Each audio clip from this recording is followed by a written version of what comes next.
Lindsay was there, and he was singing a song. And I just walked up and started singing with him, as I have been known to do. And it was really good. And then when it was over, I walked away. And I never saw or heard from Lindsay again for 2 years, until 1968. So I got a phone call from a very nice man named Bob, who said to me, Lindsay Buckingham and I would like to know if you'd like to join our band.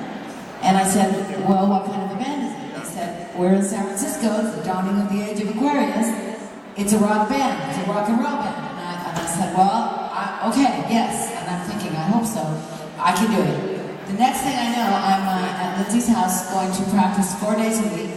And he lives right down the street from me, unbeknownst to me, for 2 years. And so I'm there at his house a lot, and we are practicing every day. And this is a good band.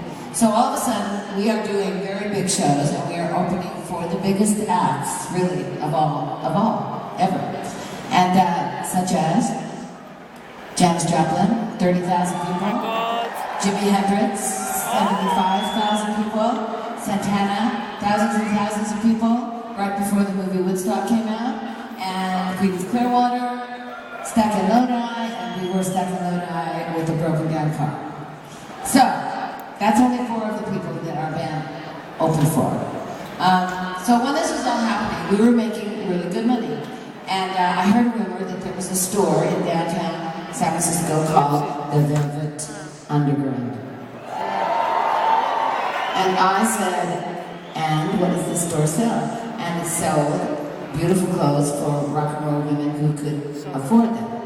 So I said, I'm saving my money and I'm going to go up there and I'm going to buy something. So I did, and I walked into this really beautiful, tiny little store, and of course the practical girl inside me said, you can't afford anything here. However, I was standing, I think, right where Janis Joplin stood, on this hand-painted hardwood floor. And when I was standing there looking at everything that I couldn't have, I said to myself, but one day I will be able to walk into this store and buy anything I want, and it won't matter how much it costs. So this was a big dream, but it became my dream at that moment. And when I walked out of that store, I was a different person. The reason that I'm telling you the Velvet Underground story is because in this crazy days and age that we live in, I want you to remember that if you have a dream, no matter how old you are, old, young, middle-aged, whatever, doesn't matter. If you have a dream and you believe in it, and you have a passion for it, and you're willing to fight for it, then don't ever let anybody get in your way and tell you that you can't do it. Because you can.